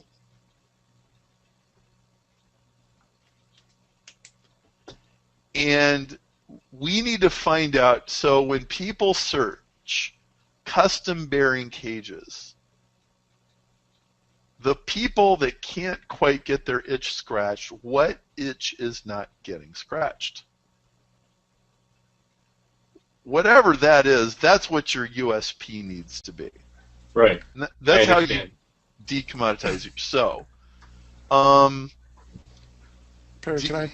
Yeah, Jack, go ahead. Okay, so and along the lines of figuring out what itch is not being scratched. So for the folks that that do fill out the survey, any of the folks who have filled out the survey in the past year, where you're reasonably certain that they didn't buy, it'd be really, really helpful to find a way to get them on the phone, to ask them and make sure that they understand that this is not a follow-up sales call, that this is a totally safe environment, that you just want to find out, a little bit about their business and what they were looking for and why they, what went into their decision when they decided to go with someone else. So this advice applies to anyone and everyone who's listening who loves the whole idea, and this includes I'm painting a picture of me, who loves the idea of having an online business because you actually don't have to talk to people. One of the most valuable things, but oftentimes the most difficult things for folks like me and you, is getting outside of the office, so to speak, getting out from behind the computer and actually talking to someone on the phone. So, in Glenn's methodology, one of the things that you do is you get the survey results. But if you really this is like Glenn will say, very few people actually do this, but this is like the secret to finding out the core essence of your market is to, and where they are and why they're not buying from you, is to get some of them on the phone and at different stages of their search and finding out what they're looking for and giving them the opportunity to really start talking about what their needs are. Vince, what is the have you experimented with talking in your ads about speed? You mean delivery? Or quotes? Either. Okay, yes. As a matter of fact, I had mentioned that we had our little USP chat a couple of months back, and two USPs. We ran one USP, and that's a free 3D solid model with those who get a quote. That's running right now. It really hasn't produced much result. There were two other USPs that we were considering, and one is exactly that. We called it a live callback within 30 or 60 minutes. Haven't run that yet, but we talked about it. It's just a matter of the logistics and the mechanics of getting the button on the landing page and making sure the person that needs to call gets the message quick enough so that we can actually live up to that. The other USP that we were considering, particularly for the bearing industry, was no tooling charges. So yes, that is one of the considerations. We have not run that yet. Okay, so now I've worked with a lot of different industrial guys. One of my roundtable members sells shivs, which are basically pulleys. He could tell you about every kind of pulley in the planet. And the biggest leaps that we have made in his business have been speed of quote, speed of delivery, and we have found that he's been able, in some cases, to double, triple, quadruple prices because he could get stuff shipped within 24 hours, and the cost of the product was negligible in relationship to the cost of a crane not running because a shiv is broken. I have a suspicion that the fastest path to low-hanging fruit is some combination of the following. We answer phone calls live and do quotes within 30 minutes, 60 minutes. Okay. Now, maybe we do quotes the same day, or maybe we do them, you could call before lunch, we have the quotes done by 5. Or maybe it's really complex and, maybe 3 days would be considered fast. But whatever the normal thing is, and I've had other people have success with it too, doing completely different kinds of custom work, but where you respond to the customer very fast and you solve the problem right now, sometimes price totally becomes not a consideration, where before you were duking it out with all these other people.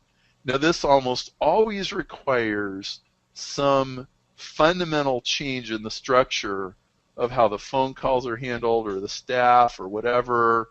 I mean, maybe it's impossible to guarantee somebody live, but you actually have a secretary or somebody, like, take the person's number and go, you will get a call back within the hour from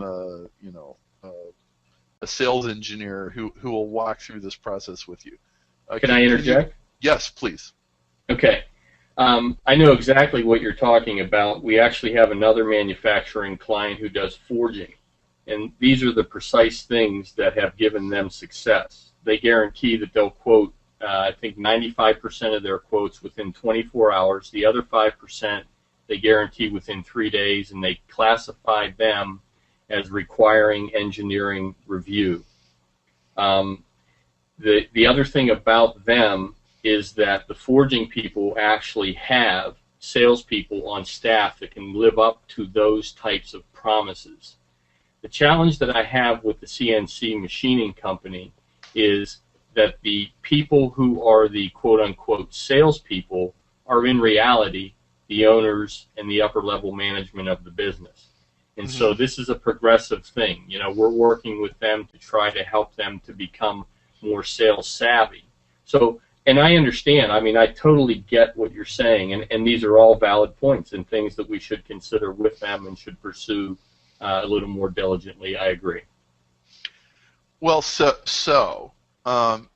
you know, I think we'll spend a little bit of time on Swiss Army knife, but, you know, I love the contrast between Ben's rock climber people and like these CNC guys, okay? Because, you know, with Ben's thing, like, well, you know, what's the difference between Ben's rock climbing adventure and like some other guys? Frankly, I have no idea. I have a suspicion that the biggest difference is they get to go with Ben versus what it's like to go with some other guy. That makes it totally a personality thing, and if he can express his personality with all of these emotional hooks and squat till you puke and everything else, then they know they're going to have a good time, and frankly they will. I can tell they will. I could tell that if I went on one of these things with Ben, that, you know, once I get past, you know, the, you know, being out of shape or something, I'm going to have a blast, right? I think with your customers and their customers' customers, you know, I don't think you can really put lipstick on the pig. Okay, I mean, we could be creative and we could be wordsmiths and all this kind of stuff, but basically it comes down to these buyers have specifications and deadlines that they have to meet, and if they don't meet them, heads are going to roll. And everything comes down to the economics of the transaction. Is getting this bearing cage machined by a certain date going to mean either we shipped it on time or we didn't, we made it before the trade show or we didn't, we got the defense contract or we didn't? I mean, by the way, what kind of end customers are these anyway? Is this like, you know, aerospace or what? Yeah, actually, on the website they're all listed. There's aerospace customers, there's medical customers, there's transportation and industrial customers, security and defense, and power and energy. So they're all over the board. Several of them actually use bearing cages. Some of them don't. You know, for example, the medical community and the machining that they do for them is not bearing cage related, but the bearing cages could span pretty much 3 out of the 5 industry categories that we have. Okay, so both for USP and pricing, there's really 2 directions that you can go. One direction is what everybody does, which is its parts, its materials, its specifications, its days and hours, price and it's like price, delivery, and meeting specs, and it's cost plus. You know, it's like, well, you know, how much does the metal cost, and how much capital equipment do we have to pay off, and how much do these machinists cost, and you know, we add 15%, and there you go, right? Mm-hmm. Okay, so that's the cost and that's the value proposition from the CNC and machine shop manufacturing perspective. But there's another perspective, and the perspective is what place does this bearing cage have in the whole strategy of the product, and the company's business, So there's a lot of situations where it's like, well, we've got 16 weeks, and it only takes 3 weeks to make these things, and we have time to sit here and shave pennies with purchasing agents, and like the lowest price guy that can guarantee the quality is going to get the job, right? And it's really hard to compete in that environment. And they don't want to compete there. Yeah. And so now you have to go to the opposite end, which is, okay, so what are the people where this has to be delivered in 3 days or heads are going to roll? This has to be delivered Federal Express early AM, or we have to do counter to counter at the airport, or it's got to be made of molybdenum and nobody even knows how to buy molybdenum, or whatever. It's like this weird outlier stuff, but sometimes people pay 3, 4, 5 times as much money for it, and I think the flavor that I get from this is that you have to have a possibly confrontational conversation with your client about, okay, so like, are you going to jump through hoops to meet these specifications and these requirements so you can get high volume business? Okay, so let's write some things down, because you're going to have this conversation. CNC customer. Okay, so so let me give you some ideas of what you chime in. First of all, let me talk to me. Let me stop talking for a while. What do you want me to tell you? Okay, can you respond to everything? Like, am I on track? Oh yeah, absolutely. You have a lot of valid points there, and a lot of the things that you're talking about, we experience success with some of our other manufacturing clients. But as I said, the structure of this organization is a little bit different in that we're dealing with an organization doesn't have salespeople, and I'm trying to work with the owners to help them become a little more sales savvy and so on. So it all makes perfect sense to me. Okay. So except for the part where you said something about delivering the parts counter to counter, because that's really not the case. Most of these parts are shipped on a truck. You're dealing with heavy parts, heavy boxes, things like that. Okay. So I'm actually having a recurring thought here, and the recurring thought is, this could be one of those clients you have to fire if they can't get a clue. But wait, before you say that, and I totally get what you just said. These guys are actually one of the most engaged people that we have. They're highly interested in what we have to say and improving themselves. So they realize their deficiencies, and they're willing to do things. For example, I'm looking at what you just wrote on your pad, must-have salespeople. 2 months ago, I made a suggestion to them, and I said, if you're not going to hire salespeople, then you have to take it upon yourself to go out and start visiting people. 2 weeks ago, I got a contact from them and said, you know what, we've put together a travel schedule for 2013, and we need you to help us with our sales skills. So they're willing to do things to change. So I don't think we want to go there yet.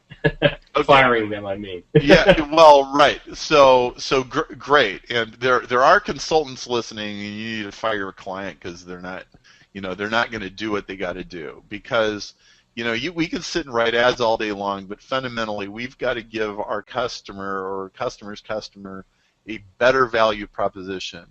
And a lot of time, salespeople can add serious value to the equation by figuring out how to give the customer what they want, where an engineer would never do it, or the off the shelf. So.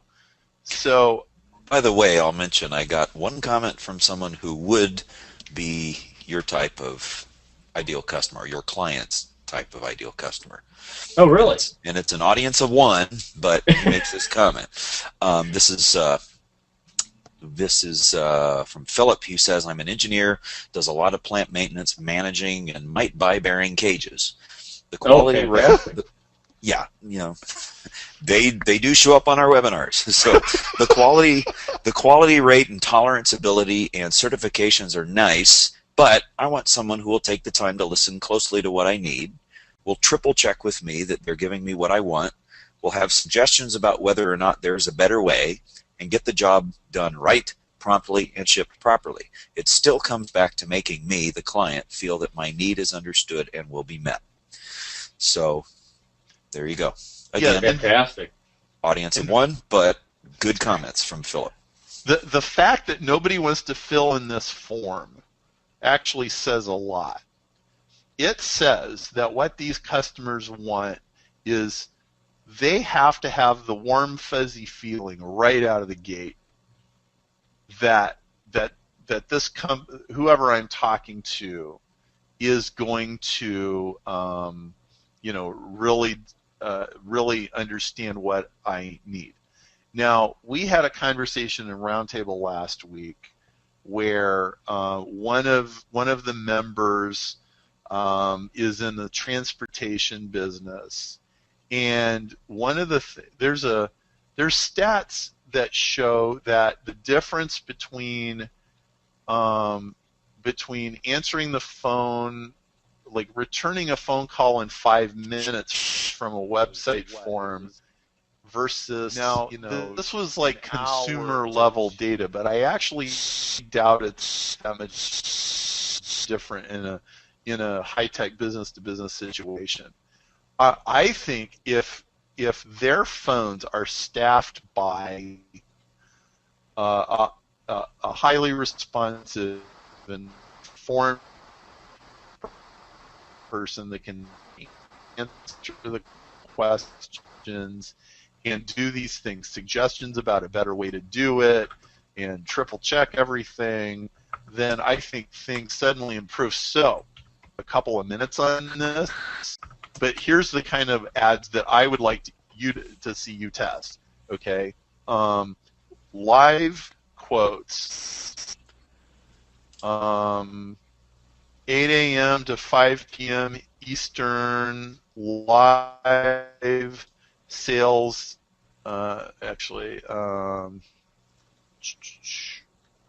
live sales engineer standing by. Okay, now that's really basic. Are you typing right now? But I don't see anybody else doing it. Oh yeah, I am. Oh wait. Okay, because my screen seems locked up. Yeah, Perry, you've got your audio's kind of cutting in and out.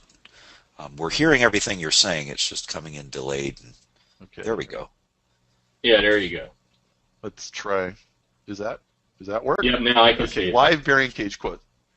Live. That's really basic, but it's another one. Or how about fast bearing cage quotes and expert help and 24-hour turns on 95% of all jobs. Okay, just more similar feedback from the audience, by the way. This is from while you're typing, Perry. Well, this is from Anthony, who says, companies who want bearing cages look for the person they can trust to deliver. There are plenty of places that can do certified milling, etc., but it's connecting with the buyer/engineer that makes the difference. So, yeah.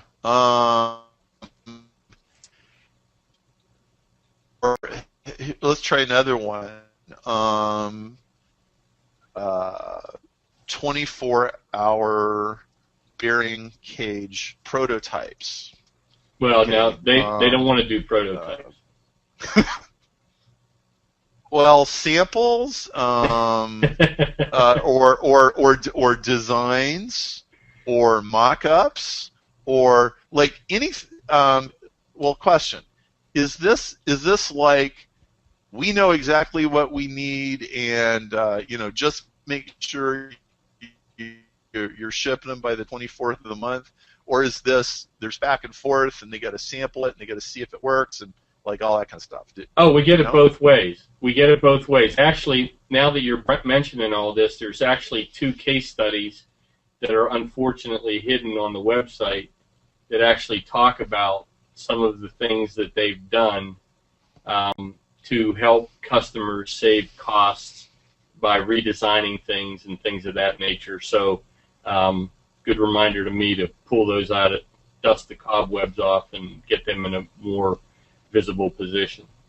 Okay, so your homework assignment, because we're running out of time, we're going to wrap up in a couple minutes, is every kind of value add that is possible.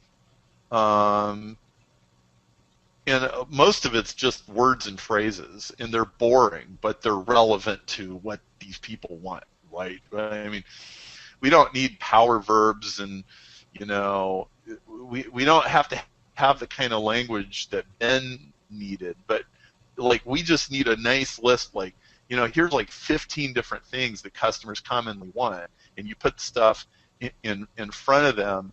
When I was a speaker engineer, one of the most important things that our vendors did for us was they would make us free samples of stuff.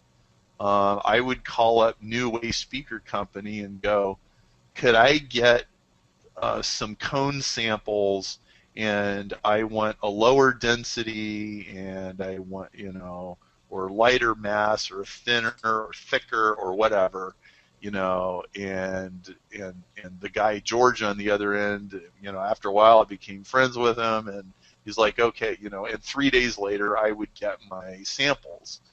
Now they cost the vendor hundreds of dollars because we bought millions of dollars of speaker cones from these guys every year.